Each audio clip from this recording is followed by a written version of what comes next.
በግዕዝ የተላከው ነቢዩላህ ኢሳ ወይ ኢየሱስ ክርስቶስ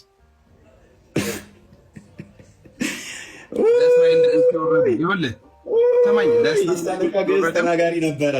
ያልጠየቁን አልመለሱ።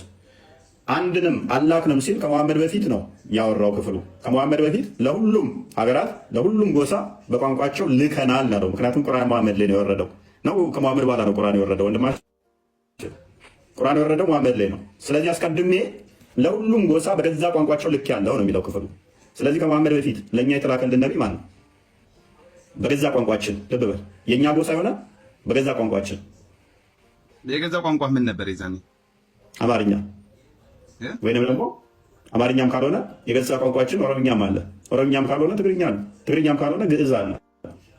እነኚህ ሁሉ ሉክ አማርኛውን ብቻ የሚቆም አይደለም።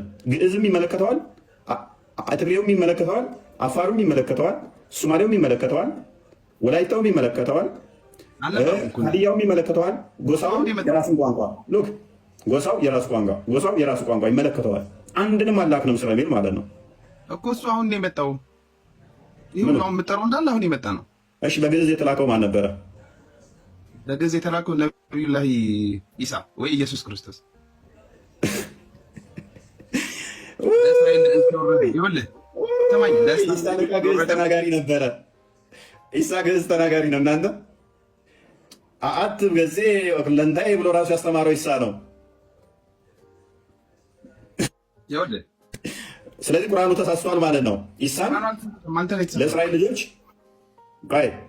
ስለዚህ ኢሳ የተላከው በግዕዝ ለነበረው ከ1400 ዓመት በፊት ለነበረው እዚህ ጋር አሁን መተህ ሀዲያ ትልልኛለህ፣ ሌላ ብሔር ትጠራለህ። አሁን ላይ እዚህ ላይ የተከፋፈለን ብሔር ትጠራልኛለህ።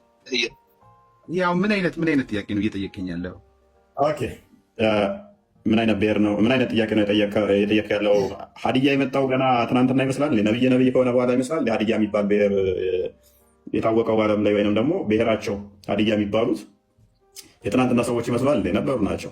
አማራ የሚባለው ወይ አማርኛ የሚባሉት በፊት የሉ የዛሬ 1400 ዓመት ያልነበሩ፣ ኦሮሞ የሚባል ያልነበረ፣ ሌላውም ብሔር ያልነበረ ይመስላል።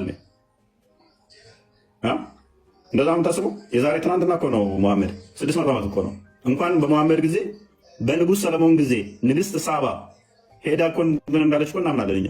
ሚኒልክ ደፈርስ ከእሱ እንደተወለደ እናምናለን እኛ። ከክርስቶስ ወደ 1000 ዓመት ቀድሞ ማለት ነው። ከመሐመድ ደግሞ ስታሰላው ስንት ይሆናል? ወደ 1500 ዓመት በፊት ማለት ነው። አሁን ስትደምረው ስንት ይመጣል? ወደ 4000 የሚጠጋ ማለት ነው። ወደ 4000 ዓመት። አንተ የገረመችህ ወደ 4000 ዓመት በፊት ነበረን ታሪክ እያለ አንተ ግን እየገረመ ያለው 1400 ነው እየገረመ ያለው 1400 ከ4000 ዓመት በፊት ነበርን እያለህ እኛ መረጃ አለን። አንተ ገረመ ግን የመቼው ነው? የ1400